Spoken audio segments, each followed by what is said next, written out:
जा करके कि वहां देख लो कि तुम्हारे जो है वो बाप दादा वहां जा करके इस देश को नहीं बचाए थे, वो हमारे जाबाज सिपाही जो हमारे कुल खानदान में पैदा हुए थे, वो किसानों के बेटे थे, मजदूरों के बेटे थे, और जिन्होंने कि रेजांगला में जाके 120 शहीदों ने अपनी शहादत दे करके चीन को धक्का मार के पीछे भगाने का काम किया था। और जिसका कि आज तुम्हारे अब्बू जो कि तुम्हारे आज जो है जो तुम्हारे आका हैं, वो तुम्हारे आका जहां बिरयानी खाने गए थे पाकिस्तान में, वो चीन को धकेलने का काम नहीं किए थे, चीन को पीछे भगाने का काम नहीं किए। उन 120 रणबांकुरों ने हथियार उठा करके चीन को पीछे भगाने का काम किया था। अब तुम लोग तो ऐसे हो कि पाकिस्तान की मुखबिरी करते हो। आजादी के पहले तुमने मुगलों के यहाँ मुखबिरी किया, और अंग्रेजों के यहाँ मुखबिरी किया, डचों के यहाँ मुखबिरी किया, फ्रांसीसियों के यहाँ मुखबिरी किया, और आज जिसकी सत्ता होती है उसके यहाँ तुम अपनी इज्जत को नीलाम करते हो। जिसकी सत्ता रहती है उसके यहाँ इज्जत नीलाम करते हो और बताते हो कहानी। आज देखिए जिस तरीके से हमारे देश का जो सांसद होता है, जो विधायक होता है, जब वो गांव में आते हैं, जब चुनाव आता है तो क्या कहते हैं कि हम भी किसान के बेटे हैं। उनसे कभी पूछो कि आज जो है इस तुरई का रेट क्या है, इस भिंडी का रेट क्या है, इस लौकी का रेट क्या है, इस करेले का रेट क्या है, जरा सा पूछिए उनसे। आज मैं आपको बता रहा हूं कि इसको 2 रुपए किलो कोई पूछने वाला नहीं है, 2 रुपए किलो कोई पूछने वाला नहीं है, और इसको भी 2 रुपए किलो कोई पूछने वाला नहीं है, और इसको कोई फ्री में नहीं ले जाने वाला है, इसको कोई फ्री में नहीं ले जाने वाला है। तो मैं ये कहना चाहता हूं कि जो देश के पूंजीपति हैं वो कहते हैं कि हमारी फैक्ट्री घाटे में जा रही है, और जब उनकी फैक्ट्री घाटे में जाती है तो उनका ऋण माफ हो जाता है, लेकिन जब किसान की खेती घाटे में जा रही है तो इसका ऋण क्यों नहीं माफ होता। बैंक वाले आते हैं, उसके खेत में लाल झंडी गाड़ना शुरू कर देते हैं, कहते हैं तुम्हारी जमीनें नीलाम हो जाएंगी। मैं ये कहना चाहता हूं कि जितने भी किसान साथी हैं, अगर आप किसान के बेटे हैं, अगर आप किसान के बेटे हैं, सच्चे किसान के बेटे हैं, तो आप इस वीडियो को शेयर करिए। और अगर आप किसान के बेटे नहीं हैं, आप अंधभक्त हैं और पूंजीपतियों के दलाल हैं, चाटुकार हैं, तो आप वीडियो मत शेयर कीजिए। लेकिन अगर आप किसानों के बेटे हैं, क्रांतिकारियों के बेटे हैं, मजदूरों के बेटे हैं, तो आप इस वीडियो को शेयर करते रहिए। जितने भी नेता आते हैं, जब चुनाव आता है तो कहते हैं हम भी किसान के बेटे हैं। तो मैं ये कहूंगा कि जब भी अगर आपके क्षेत्र में कोई सांसद आए, कोई विधायक आए, तो इसका माला बना के उसके गले में डाल देना। और जब इसका माला बना के आप उसके गले में डालोगे, तब उसको पता चलेगा कि आखिर ये सब्जी का रेट नहीं है, इसलिए हमारे गले में माला डाल रहा है। और जब भी गांव में आएगा तो संसद में जाएगा तो सब्जी की आवाज जरूर उठाएगा, एक किसानों की बात जरूर करेगा संसद में कि सब्जी का भी एमएसपी रेट तय होना चाहिए। आखिर अगर माचिस के डिब्बी का रेट तय होता है, साबुन की टिकिया का रेट तय होता है, पान बीड़ी मसाले का रेट तय होता है, तो ये सब्जी का एमएसपी क्यों नहीं तय किया जा रहा है। मैं आपको बताना चाहता हूं कि यही देश के विजय माल्या, नीरव मोदी, ललित मोदी, मेहुल चौकसी, विक्रम कोठारी, ये चोर डकैत जो कि 10-10 हजार करोड़ रुपए इनके नाम इनके बकाया था, लेकिन बैंक में कभी इनकी लिस्ट चिपकी क्या? कभी इनकी लिस्ट नहीं लगी बैंक में कि इतने बड़े ये बकायेदार हैं। लिस्ट तो तब लगी जब ये विदेश भाग गए। लेकिन किसान जब 20,000 रुपए का कर्जा लेता है और नहीं जमा कर पाता, तो 2 साल बाद उसकी लिस्ट टंग जाती है बैंक में कि ये फला बड़ा बकायेदार है। 1.5 लाख 2 लाख का बकायेदार बहुत बड़ा बकायेदार दिखाया जाता है, और पूरी तहसील में उसकी बेइज्जत की जाती है कि ये सबसे बड़ा बकायेदार है, इतना इसका लोन है और ये भर नहीं पा रहा है। लेकिन यही विजय माल्या, ललित मोदी, मेहुल चौकसी, उसका जो है ये लिस्ट नहीं लगाएंगे। अगर उसका लिस्ट लगाएंगे ना तो इनके पिछवाड़े में वो बांस घुसा देंगे। इनकी औकात, इनकी हैसियत है, ये इसलिए लिस्ट नहीं लगाएंगे कि उसके यहाँ ये कुत्तों की तरह जाके चापलूसी करते हैं, चाटुकारी करते हैं, चाहे बैंक वाले हों और चाहे इस देश के सांसद हो, चाहे विधायक हो। आज यही स्थिति है कि 6 साल में हमारे देश के प्रधानमंत्री की साख इतनी गिर गई कि देश का किसान, देश का बेरोजगार, देश का नौजवान जो है अभद्र भाषा का प्रयोग कर रहा है, और प्रधानमंत्री को सुप्रीम कोर्ट का सहारा लेना पड़ रहा है। सुप्रीम कोर्ट कह रहे हैं कि प्रधानमंत्री का जो है सम्मान करो। मैं माननीय सुप्रीम कोर्ट से यह कहना चाहता हूं कि इसमें सुप्रीम कोर्ट के दायरे से यह बाहर है, क्योंकि प्रधानमंत्री को जो बनाया है वह देश की जनता ने बनाया है, सुप्रीम कोर्ट नहीं बनाया है। सुप्रीम कोर्ट, माननीय सुप्रीम कोर्ट का जो काम है वो अपना काम करें, माननीय सुप्रीम कोर्ट का जितना काम है वो अपना काम करें, और देश की जनता ने पीएम को बनाया है, वो सम्मान देगी कि अपमान करेगी? ये जनता का अपमान करेंगे, जनता इनका सम्मान देगी।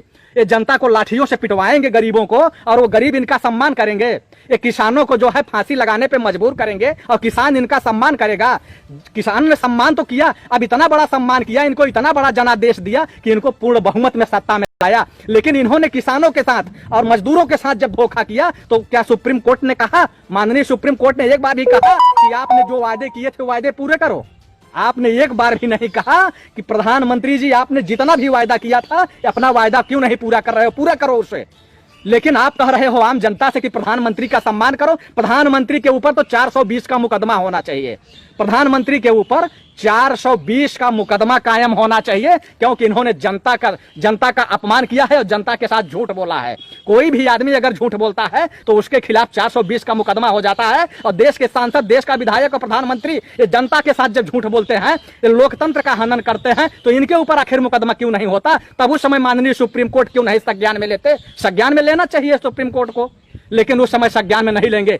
और जो पूर्व जजेज हैं, जो रिटायर हुए हैं, वो बताते भी हैं कि आज की अदालतें जो हैं वो न्याय के मंदिर नहीं रह गए हैं, क्योंकि अदालत में, न्यायालय में जाता कौन है? गरीब आदमी जाता है, किसान जाता है, मजदूर जाता है। जब उसको यहाँ प्रताड़ित किया जाता है, उसके मौलिक अधिकारों का हनन किया जाता है, तो वो लोग अदालत में जाते हैं। और अदालत में उनको क्या न्याय मिलेगा? अदालत का जो वकील होता है, सुप्रीम कोर्ट के अंदर 20-20 लाख रुपए फीस ली जाती है, हाई कोर्ट के अंदर 50-50 हजार रुपए फीस ली जाती है। तो वह गरीब आदमी 50 हजार रुपए फीस देगा, उसको अदालत में न्याय मिलेगी? कभी न्याय नहीं मिलेगी। और न तो न्याय की उम्मीद करना, न्याय की उम्मीद मत करिएगा। न्याय की उम्मीद तब होगी जब आप सड़क पे आएंगे, आप आंदोलन करेंगे, जो आपको संवैधानिक अधिकार है। आप लोग बाबा साहब को याद कीजिए, आप लोग डॉक्टर भीमराव अंबेडकर, बाबा साहब को याद कीजिए। बाबा साहब ने आपको जो हक और अधिकार दिया है, आप उस हक और अधिकार पे लड़िए। लेकिन आप हक और अधिकार पे नहीं लड़ते। इस देश का जो एक एक नौजवान है, जो किसान है, वो अपने हक और अधिकार की बात नहीं करता। अगर वो राजनीति में आता है तो सारे के सारे लोग केवल सीएम बनना चाहते हैं, मुख्यमंत्री बनना चाहते हैं, प्रधानमंत्री बनना चाहते हैं, सांसद और विधायक बनना चाहते हैं। तो सांसद और विधायक बनने की लालच से जो आएगा वो देश के अंदर बदलाव नहीं कर सकता। देश के अंदर तो बदलाव तब होगा जब आप निस्वार्थ सेवा से आएंगे। मैं सोशल मीडिया पे जब आता हूँ, स्पीच देता हूँ ना, तो मेरी जो स्पीच ये लाखों लोगों तक पहुँचती है। ये आप लोगों के बदौलत इसलिए पहुँचती है ना कि मैं निस्वार्थ भाव से आवाज उठाता हूँ। मुझे लोभ है और लालच नहीं है सत्ता का। अब मुझे यह पता भी है कि चाहे समाजवादी पार्टी हो, चाहे बहुजन समाज पार्टी हो, चाहे आरजेडी हो, चाहे जेडीयू हो, ये सारे के सारे लोग ये अरबपतियों को ही पार्टी में रखना चाहते हैं और अरबपतियों को ही सांसद और विधायक बनाना चाहते हैं, क्योंकि उनको मोटी रकम मिलती है, फंडिंग होती है। और आपके नाम पर केवल गुमराह करके ये वोट लेते हैं, आपकी आवाज नहीं उठाते। या आप बता दीजिए कि ये लोग सत्ता में रहे हो तो कभी दलितों के लिए, पिछड़ों के लिए, ओबीसी के लिए, किसानों के लिए, मजदूरों के लिए कोई आवाज उठाया हो? कोई आवाज नहीं उठाता है। आज जितनी भी पार्टियां हैं वो सारे के सारे लोग, उनको टिकट देने के लिए क्या चाहिए कि किसके पास 10 गाड़ियों का काफिला है और कौन 1000 करोड़ का मालिक है। जो 1000 करोड़ का मालिक होगा ना, वो कम से कम, जो 1000 करोड़ का मालिक होगा वो 10,000 करोड़ गरीबों का गला घोटा होगा, उनके हक और अधिकार को मारा होगा, तब जाके इकट्ठा कर लिया होगा। नहीं तो जितने भी साथी हैं, मैं सभी साथियों से ये पूछना चाहता हूं कि क्या जीवन में आप 1 करोड़ कमा सकते हैं मेहनत करके, परिश्रम करके? अगर कमा सकते हैं तो आप बताइए कि कोई भी आदमी परिश्रम करके, मेहनत करके क्या 1 करोड़ कमा सकता है? तो 1000 करोड़ की प्रॉपर्टी इकट्ठा करने वाले लोग डकैती डालते हैं, वो सरकारी ठेका लेते हैं, टेंडर लेते हैं, अवैध खनन करते हैं। वो चाहे नदियों में अवैध खनन करते हो, चाहे पहाड़ों पे अवैध खनन करते हो, और चाहे जनता के टैक्स की जो योजनाएं आते हैं ना, वो ठेकेदारी के माध्यम से वो लूटते हैं। आधा लूटते हैं और आधा ये सांसदों के यहाँ और विधायकों के यहाँ और ये जो बड़ी बड़ी पार्टियां हैं इनके यहाँ पहुंचाते हैं। सच्चाई बड़ी कड़वी होती है। यह लोग जो है, आप लोगों को ये कभी नहीं चाहते हैं कि इस देश के अंदर से गरीबी खत्म हो। ये चाहते यह है कि अगर देश के अंदर से गरीबी खत्म हो जाएगी तो जो हमारे झंडा या डंडा उठाते हैं चुनाव में, जो हमारे लिए भीड़ आती है, ये कहां से आएगी? आप बता दीजिए कि इनके चुनाव में एक भी इनकी भीड़ में कोई अरबपति आदमी जाता हो या कोई नौकरी करने वाला आदमी जाता हो? एक भी आदमी नहीं जाता है। कौन जाता है? किसान जाता है, मजदूर जाता है, गरीब जाता है, बेरोजगार नौजवान जाता है कि पुरानी सरकार बदलेगी, नई सरकार आएगी और हमारी आशा या उम्मीदों पर खरा उतरेगी, हमारा भी दिन बदलेगा, हमें नौकरी मिलेगी। इसलिए बड़ी आशा और उम्मीद के साथ लगता है और ये चाहते हैं कि इनको हमेशा गरीब बना के रखो।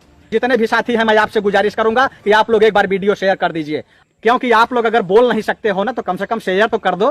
लेकिन आप लोग शेयर भी करना नहीं चाहते हो, आप लोग डरते हो, क्योंकि आपके बगल में जो सामंतवादी है, आप लोगों को डर लगता है उन सामंतवादियों से। मैं डरने वाले में नहीं हूं। और इन अंधभक्तों का, गोबर भक्तों का, मैं इनको खुला चैलेंज करता हूं कि ये अंधभक्त, गंध भक्त और गोबर भक्त, इनका जो भी प्रवक्ता हो, वो चाहे संबित